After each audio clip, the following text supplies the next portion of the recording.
Hi friends, ఈరోజు lymphatic system గురించి కొన్ని బేసిక్స్ చెప్పుకుందాం. మన శరీరంలో రక్తం ప్రవహిస్తుందనే విషయం అందరికీ తెలుసు. ఇలాంటి ద్రవమే ఇంకొకటి కూడా ప్రవహిస్తూ ఉంటుంది. దీన్ని లింఫ్ అని చెప్పేసి అంటాం. ఈ లింఫ్ని తెలుగులో శోషరసం అని అంటాం. రక్తం ప్రవహించేటప్పుడు ఎక్కడైనా సబ్స్టెన్సెస్ కానీ ఏదైనా కొంచెం ఫ్లూయిడ్ కానీ మిగిలిపోయినప్పుడు ఆ మిగిలిన దాన్ని కలెక్ట్ చేసుకుని మళ్ళీ రక్తానికి చేరవేయడమే ఈ లింఫ్ పని. అంతేకాకుండా మన లోపలికి ఏదైనా ఎంటర్ అయినప్పుడు ఎస్పెషల్లీ జీర్ణ వ్యవస్థ ద్వారా కానీ లేదా శ్వాస వ్యవస్థ ద్వారా కానీ ఏదైనా ఎంటర్ అయినప్పుడు దాన్ని ఫస్ట్ లింఫ్ తీసుకుని దాన్ని చెక్ చేసి తర్వాతే రక్తానికి అది అందిస్తూ ఉంటుంది. ఒకవేళ ఎంటర్ అయ్యే ఏ సబ్స్టెన్స్ అయినా తేడా కనిపించింది అనుకోండి, వెంటనే లింఫ్కి సంబంధించి కొన్ని స్టేషన్స్ ఉన్నాయి. వీటిని లింఫ్ నోడ్స్ అని చెప్పేసి అంటాం.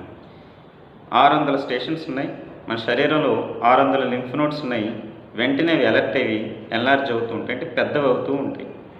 ఆ లింఫ్ నోడ్స్ పెద్ద అవడాన్ని లింఫాడినోపతి అని చెప్పేసి అంటాం. లేదా ఒక్కొక్కసారి ఈ ప్రవహిస్తున్న లింఫ్ ఎక్కడో చోట బ్లాక్ అయిపోతూ ఉంటుంది, అంటే సరిగ్గా ప్రవహించలేకపోతూ ఉంటుంది. దీన్ని లింఫెడిమా అని చెప్పేసి అంటాం. ఫైలేరియాసిస్ పేషెంట్స్లో మీరు చూసే ఉంటారు, కాళ్ళు ఉబ్బిపోవడం.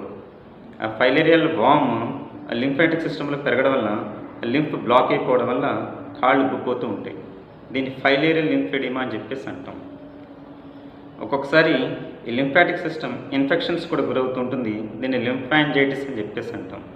ఈరోజు లింఫాడినోపతి పైన ఫోకస్ చేద్దాం. అంటే లింఫ్ నోడ్స్ పెద్దవి అవ్వడం. మన శరీరంలో లింఫ్ నోడ్స్ పెద్దవైనప్పుడు, లోపల పెద్దవైనప్పుడు మనకు తెలియకపోవచ్చు, కానీ బయట ఒక్కొక్కసారి పెద్దవైనప్పుడు మనకు తెలుస్తూ ఉంటుంది. ఆ లొకేషన్స్ ఎక్కడంటే మెడ దగ్గర, గజ్జల దగ్గర, ఆర్మ్పిట్స్ దగ్గర. ఈ మెడ దగ్గర లింఫ్ నోడ్స్ పెరగడాన్ని సర్వైకల్ లింఫాడినోపతి అని చెప్పేసి అంటాం. ఆర్మ్పిట్స్ దగ్గర పెరగడాన్ని యాక్సిలరీ లింఫాడినోపతి అని చెప్పేసి అంటాం. ఈ గజ్జల దగ్గర లింఫ్ నోడ్స్ పెరగడాన్ని ఇంగ్వైనల్ లింఫాడినోపతి అని చెప్పేసి అంటాం. ఫస్ట్ సర్వైకల్ లింఫాడినోపతి చూద్దాం.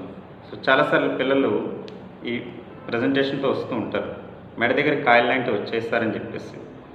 చెవి ముందున్న కాయల్ని ప్రియార్కులర్ లింఫ్ నోడ్స్ అంటాం, వెనుకున్న లింఫ్ నోడ్స్ని పోస్ట్ ఆర్కులర్ లింఫ్ నోడ్స్ అని చెప్పేసి అంటాం. ఈ మెడ దగ్గర ఉన్న వాటిని సూపర్ఫిషియల్ సర్వైకల్, డీప్ సర్వైకల్ అని చెప్పేసి డివైడ్ చేస్తూ ఉంటాం. ఈ క్లావికల్ బోన్ పైన ఉన్న వాటిని సుప్రా క్లావికులర్ లింఫ్ నోడ్స్ అని చెప్పేసి అంటూ ఉంటాం. పళ్ళు ఇన్ఫెక్షన్ కానీ ఏమన్నా, లేదా గొంతు ఇన్ఫెక్షన్స్ ఉన్నా, నోట్లో ఏదైనా ఇన్ఫెక్షన్ ఉన్నా ఈ లింఫ్ నోడ్స్ పెద్దవి అవుతూ ఉంటాయి. ఈ లింఫ్ నోడ్స్ పెద్దవైనప్పుడు అవి వైరల్లా బ్యాక్టీరియాని డిఫరెన్షియేట్ చేసుకోవడం కోసం, బ్యాక్టీరియల్ అనుకోండి, ఆ లింఫ్ నోడ్ ప్రెస్ చేసినప్పుడు నొప్పి అని చెప్పేసి పేషెంట్ అంటూ ఉంటాడు. వైరల్ ఇన్ఫెక్షన్స్లో నొప్పి ఉండదు, కానీ పేషెంట్కి జలుబు కానీ జ్వరం కానీ ఏదో ఒక ఇన్ఫెక్షన్తో పాటు ఈ లింఫ్ నోడ్ పెద్దదవుతూ ఉంటుంది. బ్యాక్టీరియల్ ఇన్ఫెక్షన్స్లో ఒక్కొక్కసారి ఆ లోపల ఎక్కడో దిక్కున పుండు కనిపిస్తూ ఉంటుంది. అంతేకాకుండా పేషెంట్కి మెడ ఇలా గట్టిగా పట్టేయడం ఇలాంటివి కూడా జ్వరంతో పాటు జరగవచ్చు. నెక్స్ట్, చాలాసార్లు ఈ వైరల్ బ్యాక్టీరియల్ ఇన్ఫెక్షన్స్లో ఆ లింఫ్ నోడ్స్ పెరిగి ఆ ఇన్ఫెక్షన్ తగ్గిపోయినప్పుడు లింఫ్ నోడ్ తగ్గిపోతూ ఉంటుంది. అయితే ఒక్కొక్కసారి పేషెంట్ ఈ కాయ పెరిగి అలాగే ఉండిపోయింది సార్ అని చెప్పేసి కంప్లైంట్ చేస్తూ ఉంటాడు. సో అలాంటి టైంలో క్షయవ్యాధిని రూల్ అవుట్ చేసుకోవాలి. ఎస్పెషల్లీ ఈ మెడ దగ్గర ఏదైనా ఒక కాయ వచ్చి అలాగే ఉండిపోయిందని చెప్పేసినప్పుడు. తర్వాత ఈ సుప్రా క్లావికులర్ లింఫాడినోపతి అని చెప్పేసి అంటాం. ఈ రైట్ సైడ్ ఒక కాయ వచ్చి అలాగే ఉండిపోయింది సార్ అని పేషెంట్ కంప్లైంట్ చేస్తే జీర్ణ వ్యవస్థకు సంబంధించిన కానీ ఊపిరితిత్తులకు సంబంధించిన కానీ క్యాన్సర్స్ ఏమైనా ఉన్నాయా, రైట్ లెఫ్ట్లో ఎక్కడైనా కాయ వచ్చి ఉండిపోయినప్పుడు అని చెప్పేసి రూల్ అవుట్ చేసుకోవాలని చెప్పేసి అంటూ ఉంటాం. నెక్స్ట్, ఆర్మ్పిట్స్ దగ్గర లింఫ్ నోడ్స్ పెరిగి తగ్గడం. బ్రెస్ట్ ఇన్ఫెక్షన్స్లో కానీ లేదా ఆ లింఫ్ నోడ్ అలాగే ఉండిపోయినప్పుడు బ్రెస్ట్ క్యాన్సర్ కానీ ఏమైనా ఉందా అని చెప్పేసి రూల్ అవుట్ చేసుకోవాలి అని చెప్పేసి అంటూ ఉంటాం. ఇన్ఫెక్షన్స్లో లింఫ్ నోడ్ నొప్పున్నా లేకపోయినా ఇలా మూవ్ చేసినప్పుడు మూవ్ అవుతూ ఉంటుంది. అది క్యాన్సర్స్లో అది ఫిక్స్డ్ అయిపోయి ఉంటుందని చెప్పేసి అంటాం, అంటే కదలకుండా అలాగే ఉండిపోతూ ఉంటుంది. నెక్స్ట్, ఇంగ్వైనల్ లింఫ్ నోడ్స్ గజ్జల దగ్గర కాయలు లాంటివి లేదా గజ్జల దగ్గర బిళ్ళలు లాంటివి దిగేసాయని చెప్పేసి పేషెంట్ అంటూ ఉంటాడు.